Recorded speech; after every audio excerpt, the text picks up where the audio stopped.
नमस्कार दोस्तों पिछले वीडियो में हमने जाना कि यूटीआई क्या होता है, किस किस प्रकार का होता है, क्या लक्षण होते हैं और किन कारणवश होता है। इस वीडियो में हम डिस्कस करेंगे कि यूटीआई से कैसे बचा जा सकता है।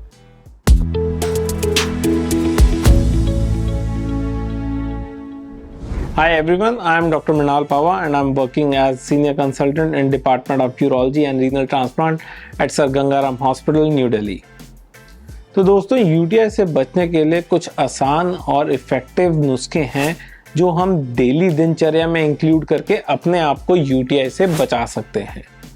तो इनमें से कुछ जो प्रमुख उपाय हैं वो मैं आपसे डिस्कस करना चाहूँगा। तो सबसे पहला है कि to drink adequate quantity of water. जब मैं एडिक्वेट की बात कर रहा हूं तो इसका मतलब है कि एक साधारण इंसान को 2 से 3 लीटर पानी या पानी जैसे जो पदार्थ हैं, लिक्विड्स हैं, वो अपनी डाइट में लेने चाहिए 24 आवर्स में। 2 लीटर से कम पानी लेने में यूटीआई के चांसेस बढ़ जाते हैं क्योंकि यूरिन कम बनता है, तो जो मैकेनिकल फ्लशिंग होती है बैक्टीरिया की हमारे सिस्टम से वो कम हो जाती है। कुछ लोग कहते हैं कि 3 से 3.5 लीटर से भी अगर हम ज़्यादा पानी पिएं तो क्या यूटीआई से और बच सकते हैं, तो ऐसा नहीं है। जो मैक्सिमम इफ़ेक्ट आना होता है वो 3-3.5 लीटर पे आ जाता है। उससे ज़्यादा यूरिन बनता है, इंसान को परेशानी होती है कि बार बार टॉयलेट जाना पड़ता है। सेकेंड नुस्खा है कॉन्स्टिपेशन अवॉइड करना, एज इन कब्ज अवॉइड करना। जब हमें कब्ज होता है तो कुछ ऐसे बैक्टीरिया पनपते हैं जिनके कारण यूटीआई के चांसेस बढ़ जाते हैं।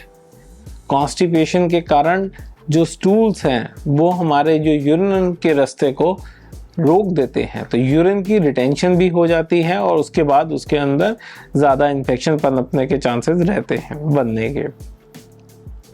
तीसरा उपचार है फीमेल्स के लिए। फीमेल्स के लिए ज़रूरी है कि वो पब्लिक टॉयलेट का कम से कम यूज़ और प्रयोग करें।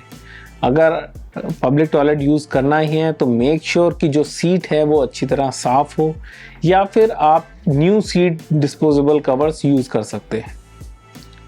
चौथा उन फीमेल्स के लिए है जिनको रिकरेंट यूटीआई होते हैं। तो जिनको रिकरेंट यूटीआई होते हैं, स्पेशली संभोग के बाद, इंटरकोर्स के बाद, उनके लिए ज़रूरी है कि वो इंटरकोर्स के बाद यूरिन पास करें। फीमेल्स के लिए बहुत ज़रूरी है कि अपने यूरिन वाले एरिया के अराउंड सफाई बनाए रखें, लोकल हाइजीन बनाए रखें। अब इंडियन वर्ल्ड में तो नहीं, लेकिन वेस्टर्न वर्ल्ड में जहाँ पे टिश्यूज़ का प्रयोग किया जाता है शौच के बाद सफाई के लिए, तो वहाँ पे ये रेलिवेंट हो जाता है कि वो जो वाइप है वो फ्रंट से बैक की तरफ करें। लेकिन क्योंकि इंडियन सिस्टम में हम पानी का उपयोग करते हैं तो इस चीज़ का इंडियन सोसाइटी में इंडियन फीमेल्स के लिए ज़्यादा रेलिवेंस नहीं है। मार्केट में कुछ प्रोडक्ट्स ऐसे आते हैं जिनका एडवर्टाइजमेंट ऐसे किया जाता है कि वो यूटीआई से बचाते हैं। तो हमारा सलाह यही रहेगी कि ऐसे प्रोडक्ट्स यूज़ करने से पहले आप एक बार यूरोलॉजिस्ट से कंसल्ट करें और जानें कि ये एक्चुअली इफ़ेक्टिव हैं या सेफ़ हैं या नहीं।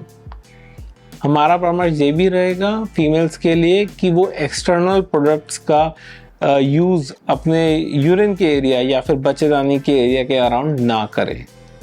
तो ये कुछ प्रमुख कारण हैं जिनसे हम यूटीआई से बच सकते हैं। और वो फीमेल्स या मेल्स जिनको रिकरेंट यूटीआई हो रहा है, एज इन कि साल में बार बार, मतलब कि मोर देन 3 टाइम्स अगर यूटीआई हो रहा है, तो उनके लिए ज़रूरी है कि वो यूरोलॉजिस्ट को कंसल्ट करें और अपने आप को ठीक से इवैल्यूएट करवाएं और फिर यूटीआई का समाधान ढूंढें।